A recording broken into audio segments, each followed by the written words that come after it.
안녕하세요. 이코노 웨이브입니다. 이번 주 경제 뉴스를 보면 정말 극과 극의 소식들이 동시에 쏟아지고 있는 상황입니다. 한쪽에서는 반도체 수출이 역대 최대를 기록하는 기쁜 소식이 나오고 있고, 다른 한쪽에서는 환율이 1,500원을 돌파하고 유가가 50% 이상 폭등하는 우려스러운 소식도 함께 나오고 있어요. 오늘은 이 모든 뉴스들을 하나씩 쉽게 풀어드리면서 우리 경제가 지금 어디쯤 와 있는지 함께 살펴보겠습니다.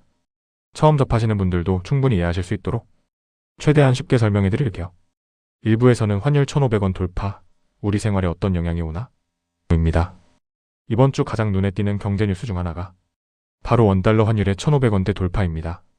환율이 오른다는 게 뭔지 처음 들으시는 분들을 위해 쉽게 설명드릴게요. 원달러 환율 1,500원이라는 건 미국 돈 1달러를 사려면 우리 돈 1,500원을 내야 한다는 뜻이에요. 이 숫자가 올라가면 어떤 일이 벌어질까요? 첫 번째로 수입 물가가 올라요. 우리나라는 원유, 원자재, 식품 등 많은 것들을 외국에서 수입하는데요. 환율이 오르면 같은 물건을 사도 더 많은 원화를 내야 하니까 수입 물가가 덩달아 오르는 거예요. 두 번째로 해외여행 비용이 들어요. 달러로 결제해야 하는 해외 숙소나 항공권 비용이 더 비싸지는 거죠. 세 번째로 외화 대출 부담이 커요. 달러로 빌린 돈이 있다면 갚아야 할 원화 금액이 늘어나는 거예요. 반면 수출 기업들에게는 환율 상승이 오히려 유리한 측면도 있어요. 같은 금액의 달러를 벌어도 더 많은 원화로 바꿀 수 있으니까요. 전문가들은 중동 전쟁이 지속되는 한 환율이 1,500원 아래로 내려가기 어렵고, 종전 기대감이 커질 때 비로소 1,400원 중반대까지 안정될 수 있다고 분석하고 있어요. 2부에서는 반도체 수출 역대 최대, 기쁜 소식입니다. 어두운 소식만 있는 건 아니에요. 정말 기쁜 소식도 있어요. 이번 주 반도체 수출이 전년 대비 무려 151% 급증하면서 사상 최대치를 경신했습니다.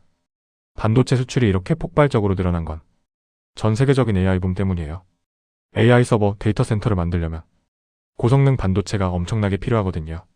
삼성전자와 SK하이닉스, HBM 즉 고대역폭 메모리 반도체가 이 수요를 충족시키면서 수출이 폭발적으로 늘어난 거예요. 자동차 수출도 호조를 보이면서 반도체와 함께 한국 경제를 이끄는 양대 축으로 자리 잡고 있어요. 이번 반도체 수출 호조는 고환율과 고유가라는 어려운 환경 속에서도 한국 경제의 버팀목이 되고 있는 정말 중요한 긍정적 신호입니다. 3부에서는 유가 50% 폭등과 스태그플레이션 경고에 대해서 알아볼게요. 기쁜 소식 뒤에 걱정스러운 소식도 있어요. 중동 전쟁의 여파로 국제 유가가 전쟁 이전 대비 50% 이상 폭등했습니다. 배럴당 100달러를 훌쩍 넘어선 상태예요. 유가가 이렇게 오르면 우리 생활 전반에 도미노처럼 영향을 미친다는 건 지난번에도 말씀드렸는데요. 기름값, 물류비, 제조원가, 식료품 가격까지 줄줄이 오르는 연쇄 효과가 생기죠. 여기에 나프타 공급 차질로 국내 일부 석유화학 공장들이 가동을 줄이고 있는 상황까지 더해졌어요. 전문가들은 지금 한국 경제가 스태그플레이션 즉 경기는 나쁜데 물가는 오히려 오르는 최악의 조합에 진입할 우려가 있다고 경고하고 있어요. 코스피 시장에서는 사이드카와 서킷 브레이커까지 발동되는 패닉셀링 양상도 나타났는데요. 사이드카와 서킷 브레이커가 뭔지 잠깐 설명드릴게요. 사이드카는 선물 가격이 급변할 때 프로그램 매매를 잠시 멈추는 제도이고, 서킷 브레이커는 주가가 급락할 때 거래를 일시 중단하는 안전장치예요. 그만큼 시장이 불안정하다는 신호입니다. 4부에서는 미국 금리 인상 확률 45% 급등에 대해서 알아볼게요. 이번 주 경제 뉴스 중 암호화폐 투자자들이 특히 주목해야 할 소식이 있어요. 미국 연준이 올해 금리를 인상할 확률이 45%로 급등했다는 겁니다. 이게 얼마나 충격적인 수치냐면 이란 전쟁이 시작되기 전만 해도 이 확률이 겨우 12%였어요.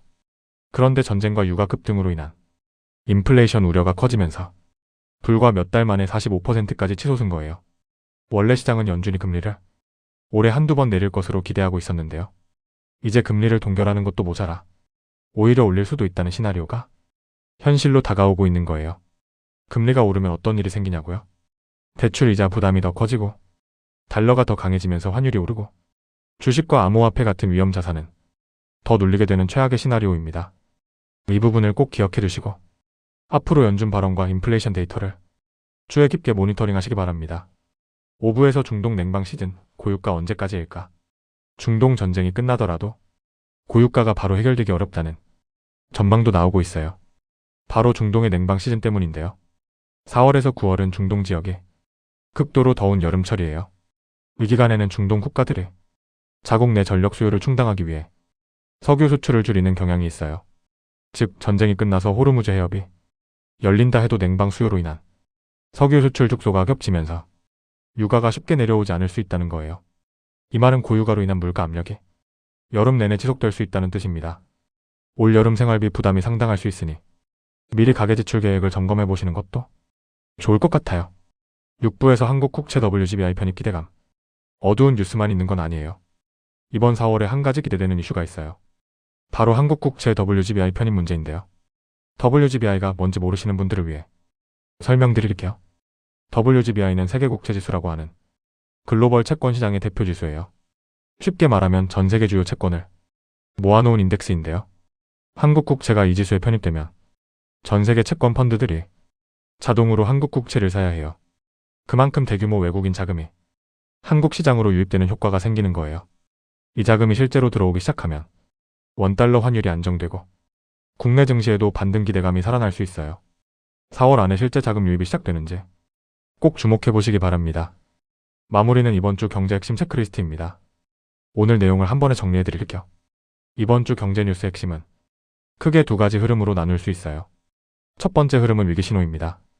환율 1,500원 돌파, 유가 50% 폭등 지속, 스태그플레이션 우려, 미국 금리 인상 확률 45% 급등. 이 네 가지가 지금 우리 경제를 누르고 있는 핵심 악재들이에요. 두 번째 흐름은 희망 신호입니다. 반도체 수출 전년 대비 151% 급증으로 역대 최대 달성, 한국 국채 WGBI 편입에 따른 외국인 자금 유입 기대감. 이 두 가지가 지금 우리 경제에 버팀목이 되고 있어요. 지금은 위기와 기회가 동시에 공존하는 복잡한 경제 상황입니다. 어려울수록 정확한 정보를 바탕으로 현명하게 판단하는 것이 중요해요. 이코노 웨이브는 앞으로도 이런 경제 뉴스들을 여러분과 함께 쉽고 빠르게 정리해드리겠습니다. 오늘 영상이 도움이 되셨다면 좋아요와 구독 꼭 부탁드립니다. 댓글로 궁금한 점도 남겨주시면 최대한 답변 드릴게요. 이코노 웨이브였습니다. 감사합니다.